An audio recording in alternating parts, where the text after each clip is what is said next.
వర్షాకాలం ముంగిట ఉన్న భాగ్యనగరంలో నీటి కష్టాలు మాత్రం తీరడం లేదు. నైరుతి రుతుపవనాలు ప్రవేశించినప్పటికీ ఆశించిన స్థాయిలో వర్షాలు పడకపోవడంతో నగరంలో తాగునీటి ఎద్దడి తీవ్ర రూపం దాల్చింది.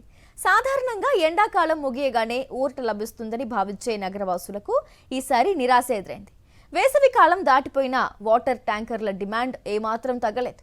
జూన్ నెలలోనే భారీ వర్షాలు కురిసి జలాశయాలు నిండుతాయని, ఇబ్బందులు తొలగుతాయని ఆశించిన హైదరాబాద్ వాసులకు నిరాశ మిగిలింది. సాధారణంగా హైదరాబాద్లో మార్చ్, ఏప్రిల్, మే నెలల్లో మాత్రమే వాటర్ ట్యాంకులకు విపరీతమైన డిమాండ్ ఉంటుంది. కానీ ఈ ఏడాది జులై నెల వచ్చినా పరిస్థితిలో మార్పు లేదు. పైపెచ్చు నీటి ఎద్దడి మరింత జటిలమైంది. నగరంలో భూగర్భ జలాలు పాతాళానికి పడిపోవడంతో అప్పటి వరకు అరకొరగా పనిచేసిన బోర్వెల్స్ కూడా పూర్తిగా ఎండిపోయాయి. దీనికి తోడు నగర పరిధిలోని చెరువులు, కుంటలు ఎండిపోవడం, జలవనరుల చుట్టూ కాంక్రీట్ నిర్మాణాలు పెరిగిపోవడంతో భూమిలోకి నీరు ఇంకే మార్గాలు మూసుకుపోయాయి. ఫలితంగా భూగర్భ జలమట్టం దారుణంగా పడిపోయి కాలనీల్లో బోర్లు పూర్తిగా వట్టిపోయాయి. ఈ విపత్కర పరిస్థితుల వల్ల నగరంలోని దాదాపు 12,000 అపార్ట్మెంట్ కాంప్లెక్స్లు పూర్తిగా జలమండలి ట్యాంకర్లపైనే ఆధారపడాల్సిన దుస్థితి ఏర్పడింది. ముఖ్యంగా ఎక్కువ మంది నివసించే బహుళ అంతస్తుల భవనాల నుంచి 5,000 లీటర్లు, 10,000 లీటర్ల ట్యాంకర్ల కోసం బుకింగ్స్ రోజురోజుకు భారీగా పెరిగిపోతున్నాయి.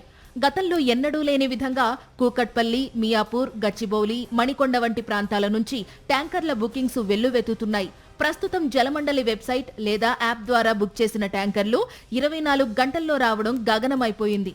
బుక్ చేసిన ట్యాంకర్ రావడానికి కనీసం 2-3 రోజులు పడుతోంది. నగరంలోని దాదాపు 20 ఫిల్లింగ్ స్టేషన్లలో ఒక్కో చోట 300కి పైగా బుకింగ్స్ పెండింగ్ లో ఉన్నాయంటే పరిస్థితి ఎంత తీవ్రంగా ఉందో అర్థం చేసుకోవచ్చు.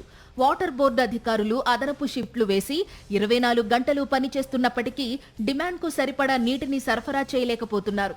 ట్యాంకర్ల సంఖ్యను పెంచినప్పటికీ ఫిల్లింగ్ పాయింట్ల వద్ద నీటి లభ్యత తగ్గడం, డ్రైవర్ల కొరత సమస్యను మరింత పెద్దది చేస్తోంది. ప్రైవేట్ ట్యాంకర్ల యాజమాన్యాలు ఇదే అదునుగా భావించి రేట్లను భారీగా పెంచేయడంతో సామాన్యులపై ఆర్థిక భారం పడుతోంది. రాబోయే వారాల్లో విస్తారంగా వర్షాలు కురిసి కృష్ణా, గోదావరి జలాశయాలకు వరద నీరు వస్తేనే ఈ తాగునీటి సమస్య కొంతవరకు తగ్గే అవకాశముందని అధికారులు భావిస్తున్నారు. మరోవైపు నగరానికి దాహార్తిని తీర్చే ప్రధాన జలాశయాల్లో నీటి నిల్వలు వేగంగా అడుగంటుతున్నాయి.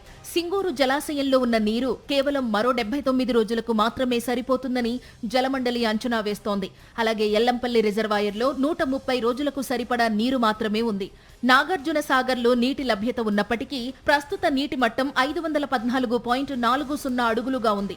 ఒకవేళ ఇది 510 అడుగుల కంటే తగ్గితే సాగర్ నుండి అత్యవసరంగా పంపింగ్ ద్వారా మాత్రమే అక్కంపల్లి బ్యాలెన్సింగ్ రిజర్వాయర్ కు నీటిని చేరవేయాల్సి ఉంటుంది. ఉస్మాన్ సాగర్, హిమాయత్ సాగర్లలో ప్రస్తుతానికి నీటి నిల్వలు సరిపడా ఉన్నప్పటికీ సిటీ మొత్తం నీటి కోటాలో వీటి వాటా కేవలం 5% మాత్రమే. ప్రస్తుతం హైదరాబాద్కు రోజుకు 550 మిలియన్ గ్యాలన్ల నీటి డిమాండ్ ఉంది. వీటిలో కృష్ణా జలాల వాటా 270 మిలియన్ గ్యాలన్లు కాగా గోదావరి జలాల వాటా 163 మిలియన్ గ్యాలన్లుగా ఉంది. అటు సింగూరు, మంజీరా నుంచి 90 మిలియన్ గ్యాలన్లు, జంట జలాశయాల నుండి 27 మిలియన్ గ్యాలన్ల నీటిని జలమండలి సరఫరా చేస్తోంది. అయినప్పటికీ డిమాండ్కు సరఫరాకు మధ్య ఉన్న వ్యత్యాసం కారణంగా నీటి కష్టాలు తప్పడం లేదు. వర్షాలపై ఆశలు పెట్టుకున్న జలమండలి ప్రత్యామ్నాయంగా అత్యవసర పంపింగ్, ఇతర వనరుల ద్వారా నగరానికి నీటి సరఫరాను క్రమబద్ధీకరించేందుకు తర్జన భర్జనలు పడుతోంది. అయితే కేవలం వర్షాలపైనే ఆధారపడకుండా ప్రభుత్వం, జలమండలి అధికారులు ప్రత్యామ్నాయ చర్యలు చేపట్టాల్సిన అవసరం ఎంతైనా ఉంది.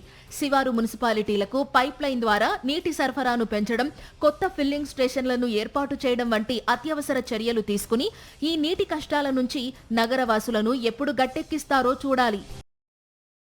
మరిన్ని అప్డేట్స్ కోసం ఛానల్ ను సబ్స్క్రైబ్ చేయండి. నోటిఫికేషన్స్ కోసం బెల్ ఐకాన్ పై క్లిక్ చేయండి.